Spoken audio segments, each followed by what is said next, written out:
Hi అండి. Welcome to my channel Uma Gopal. ఈరోజు నేను చేపల పులుసు ఎలా చేయాలో చూపించబోతున్నాను. దానికి నేను ఒక 1 kg బొమ్మెలు తీసుకున్నానండి. వాటిలో కొంచెం నిమ్మరసం, ఉప్పు వేసి బాగా 1కి 2 సార్లు బాగా వాష్ చేసుకోవాలి. ఇలా ఉప్పు నిమ్మరసం వేయడం వల్ల చేపలు అనేది కొంచెం స్మెల్ రాకుండా ఉంటాయి.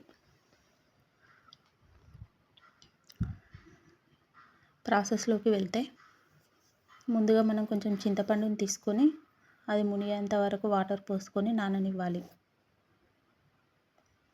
ఇప్పుడు ఒక మిక్సీ జార్ తీసుకొని అందులో కొన్ని మెంతులు, కొంచెం జీలకర్ర, కొన్ని ధనియాలు వేసుకొని మెత్తటి పౌడర్లా చేసుకోవాలి.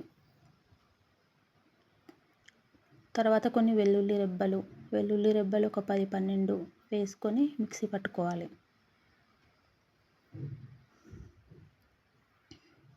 ఇలా మిక్సీ పట్టుకున్న దాన్ని పక్కకు పెట్టుకొని తర్వాత ఒక టమాటో తీసుకొని దాన్ని మెత్తని పేస్ట్లా చేసుకోవాలి. ఇప్పుడు మనం ముందుగా నానబెట్టుకున్న చింతపండుని బాగా పిసుకుతూ వీలైనంత చిక్కటి పేస్ట్లా చేసుకోవాలి. చింతపండులోని గుజ్జు మొత్తం బయటికి వచ్చేలా బాగా పిసికి చిక్కటి రసం తీసుకోండి.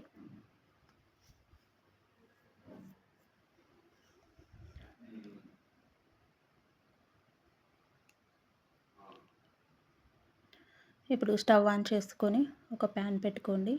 మనం ఎప్పుడైనా చేపల పులుసుకి వెడల్పుగా ఉన్న గిన్నెను మాత్రమే తీసుకోవాలి. అలాగైతేనే చేప ముక్క అనేది విరిగిపోకుండా ఉంటుంది. ఇప్పుడు మనం ఒక 2-3 టేబుల్ స్పూన్ల ఆయిల్ తీసుకోవాలి. ఆయిల్ బాగా వేడయ్యాక అందులో కొన్ని మెంతులు వేసుకోండి.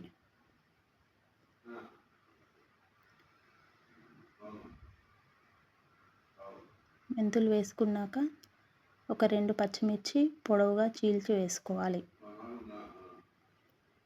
ఒక మీడియం సైజు ఉల్లిపాయను చిన్నగా కట్ చేసుకొని వేసుకోవాలి.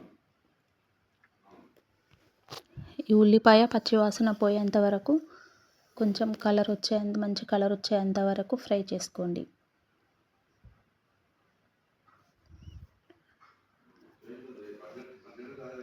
ఇలా ఉల్లిపాయ మంచిగా ఫ్రై అయ్యాక అందులో కొంచెం పసుపు, నేను ఇందులో అల్లం వెల్లుల్లి పేస్ట్ వేసానండి, కానీ ఆ వీడియో క్లిప్ మిస్ అయింది. 1 టేబుల్ స్పూన్ అల్లం వెల్లుల్లి వేసుకొని పచ్చివాసన పోయేంత వరకు ఫ్రై చేసుకోవాలి. తర్వాత మనం ముందుగా పౌడర్ చేసి పెట్టుకున్న మిశ్రమాన్ని కూడా వేసుకొని బాగా కలపాలి. అది బాగా ఫ్రై అయ్యాక అందులో మనం టమాటా ప్యూరీ చేసుకున్నాం కదా, అది కూడా వేసుకొని బాగా ఫ్రై అవ్వనివ్వాలి.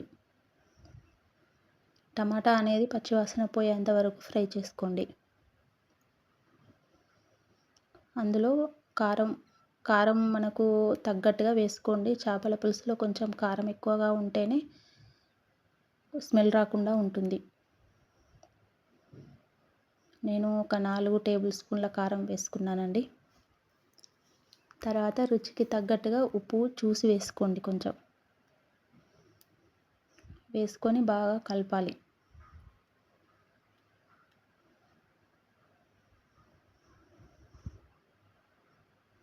బాగా కలుపుకున్న తర్వాత మనం ముందుగా చింతపండు రసం తీసుకొని పెట్టుకున్నాం కదండి, అది ఇందులో వేసుకోవాలి.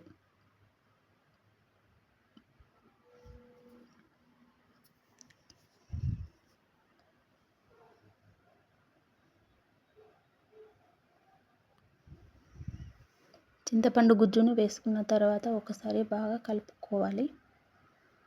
తర్వాత మనం చింతపండు పులుపుని బట్టి కొన్ని నీళ్లు పోసుకోవాలి.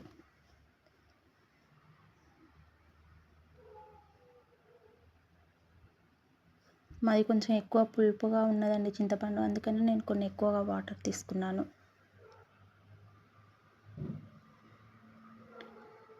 తగినన్ని వాటర్ పోసుకున్న తర్వాత మూత పెట్టుకొని పులుసును బాగా మరగనివ్వాలి. ఇలా మరిగే పులుసులో మనం ముందుగా మంచిగా కడిగి పెట్టుకున్న చేప ముక్కల్ని ఒక్కొక్కటిగా తీసుకోవాలి.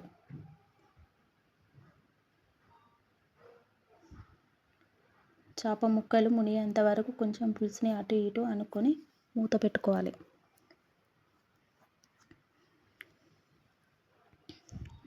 ఇప్పుడు స్టవ్ని మీడియం ఫ్లేమ్లో పెట్టుకోండి. మనం ఎప్పుడైనా కూడా చేపల కూరని గరిట పెట్టి కలుపుకోవద్దండి. అలా అయితే ముక్కలు విరిగిపోతాయి. నేను వీడియోలో చూపిస్తున్నట్టుగా మనం గిన్నెని అటు ఇటు కదుపుతూ అనుకోవాలి. ఇలా 1కి 2 సార్లు చేసుకోండి. ఎప్పుడైనా చేపల కూర గరిట పెట్టి కలుపుకోవద్దండి.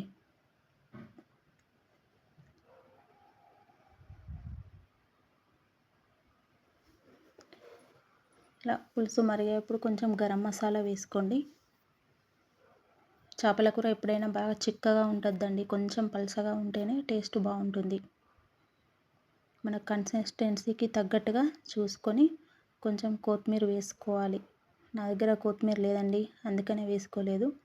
మీరు కొత్తిమీర వేసుకొని స్టవ్ ఆఫ్ చేసుకోండి.